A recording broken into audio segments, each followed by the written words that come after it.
नमस्कार, मैं डॉक्टर कंचन भारत होम्योपैथी में आप सभी का स्वागत करती हूँ। चलिए आज बात करते हैं सीओपीडी यानी सीओपीडी के बारे में, यानी कि क्रोनिक ऑब्स्ट्रक्टिव पल्मोनरी डिजीज़। ये क्यों होता है और इसके पीछे का रीज़न क्या है, ये आज हम इसी टॉपिक पे डिस्कस करते हैं। देखिए, सीओपीडी उन्हीं पेशेंट में दिखाई देगा या उन्हीं पेशेंट में होगा जिनको क्रोनिक ब्रोंकाइटिस या एम्फाइसीमा रहा है। अगर क्रोनिक ब्रोंकाइटिस या एम्फाइसीमा 3 महीने या 3 महीने से ज़्यादा हो रहा है, मान लीजिए साल हो गया या 2 साल से पेशेंट सफ़र कर रहा है, तो उनमें ही सीओपीडी होने के चांसेस बढ़ जाते हैं, या ये कहें कि उन पेशेंट को सीओपीडी हो सकता है।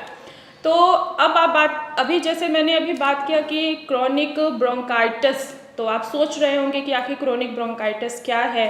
तो क्रोनिक ब्रोंकाइटिस हमारे लंग्स में ब्रोंक्यूल्स में इन्फ्लामेशन के वजह से होता है। और वो इन्फ्लामेशन क्यों हो सकती है? अगर हम किसी केमिकल फैक्ट्री में काम कर रहे हैं, या एयर पोल्यूशन बहुत ज़्यादा है, या हम बहुत ज़्यादा स्मोकिंग कर रहे हैं, तो उसके वजह से उनके अंदर का जो ब्रोंक्यूल्स होता है उनमें इन्फ्लामेशन आ जाती है। अब आप ये सोच रहे होंगे कि आखिर ब्रोंक्यूल्स क्या है। ब्रोंक्यूल्स हमारे लंग्स में ब्रांच के जैसा स्ट्रक्चर्स होता है, जैसे कि ट्री में स्ट्रक्चर्स होता है। अब इनका काम क्या होता है?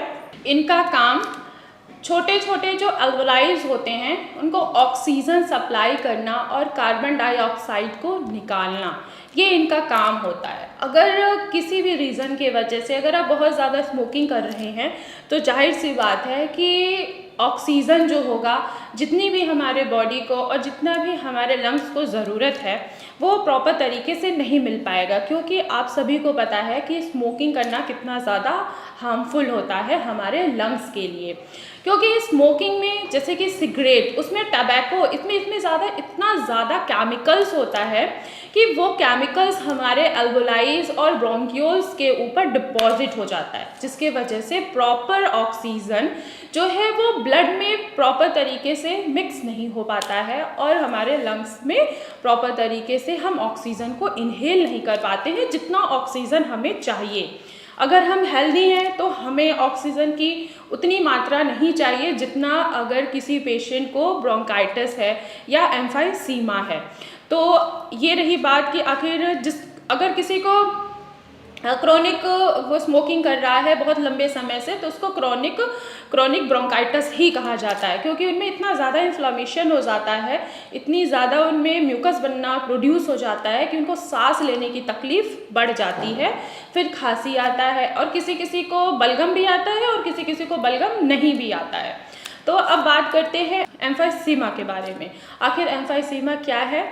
एम्फाइसीमा ये भी अल्वोलाई से रिलेटेड प्रॉब्लम होती है। क्योंकि अगर अल्वोलाई में ही इन्फेक्शन आ जाए किसी रीज़न के वजह से, वो रीज़न क्या हो सकती है? किसी भी तरीके का केमिकल हो सकता है, किसी भी तरीके की आपको स्मोक एलर्जी है, स्मोक कर रहे हैं उसके वजह से भी हो सकता है, या आप बहुत ज़्यादा एयर पॉल्यूशन में रह रहे हैं, या आप जहाँ पे रह रहे हैं वहाँ का एरिया, वहाँ का इन्वायरमेंट इतना ज़्यादा, उसमें इतना ज़्यादा पॉल्यूशन है, उसमें इतना ज़्यादा केमिकल्स, हार्मफुल केमिकल्स हैं, जिसके वजह से अल्वोलाई जो है वो डिस्टर्ब हो रही है, उनमें इन्फ्लामेशन हो रही है, उनमें स्वेलिंग हो रही है, जिसके वजह से प्रॉब्लम्स आपकी धीरे धीरे बढ़ते जा रही है।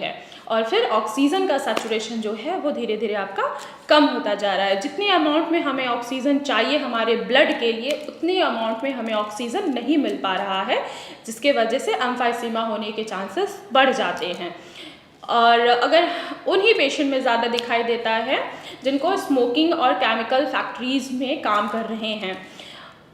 जिन भी पेशेंट को क्रोनिक ब्रोंकाइटिस है या एम्फाइसीमा है, उनमें सीओपीडी होने के चांसेस बढ़ जाते हैं। तो चलिए आज बात करते हैं आखिर इसके सिम्टम्स क्या क्या हो सकते हैं सीओपीडी पेशेंट में। तो सीओपीडी अगर पेशेंट देखा जाए तो उनका ऑक्सीजन का सैचुरेशन जो होगा वो बिल्कुल डाउन हो जाता है।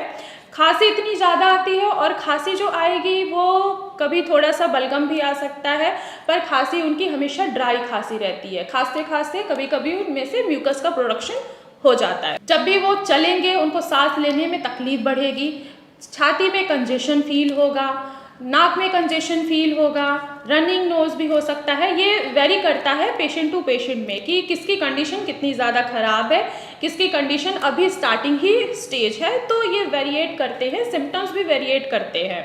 हेडेक भी रहने के चांसेस रहते हैं, हेडेक भी होना स्टार्ट हो जाता है। अगर बहुत ज़्यादा एक्सरसाइज कर रहे हैं या रनिंग करके आ रहे हैं तो उन COPD पेशेंट में ऑक्सीजन का सैचुरेशन बिल्कुल डाउन हो जाता है, तो उस टाइम पे उनको ऑक्सीजन लेना पड़ता है, एक्चुअली ऑक्सीजन कंसंट्रेटर यूज़ करना पड़ता है उन पेशेंट में जिनका ऑक्सीजन लेवल बिल्कुल डाउन चला जाता है COPD के वजह से।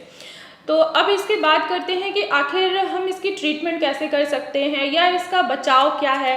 तो फर्स्ट ऑफ ऑल मैं आपको यही कहूँगी कि जिनको भी स्मोकिंग की आदत है वो अपने स्मोक करना छोड़ दें धीरे धीरे। एकदम से अचानक से भी कोई चीज़ छूट नहीं सकती है। धीरे धीरे आप अपने स्मोकिंग की जो लत है उसको कम कर दें। अगर आप केमिकल फैक्ट्रीज़ में काम कर रहे हैं या पोल्यूशन एरिया में भी अगर आप रह रहे हैं तो अपने फेस पर मास्क ज़रूर लगाएं। अगर आप मास्क लगाएंगे तो जितने भी हार्मफुल बैक्टीरियाज होते हैं, जो केमिकल्स होते हैं, जो केमिकल्स पार्टिकल्स होते हैं, वो आपके नेज़ल कैविटी के थ्रू एंटर नहीं होंगे और आपको COPD होने के चांसेस जो हैं वो थोड़ा सा कम हो जाएगा। हेल्दी डाइट लीजिए, एक्सरसाइज करिए। ऐसा भी एक्सरसाइज नहीं कि आप सिर्फ रोज़ दौड़िए, नहीं, एक्सरसाइज भी होता है। बिल्कुल 5 मिनट के लिए एटलीस्ट अपने लिए टाइम निकालिए कि आप थोड़ा बहुत एक्सरसाइज कर सके। आप योगा करिए, योगा करने से भी हमारा लंग्स जो होगा वो मजबूत होता है, अल्वोलाइज वो भी मजबूत होंगे। खुली हवा में मॉर्निंग में आप टहलिए, उससे भी आपको प्रॉपर एयर और पोल्यूशन फ्री आपको एयर मिलेगा, तो उससे भी आपके लंग्स जो होंगे वो हेल्दी होंगे। डाइट की अगर हम बात करें तो आप अनहेल्दी डाइट ना लें, प्रोटीन बैलेंस में लेके चलें।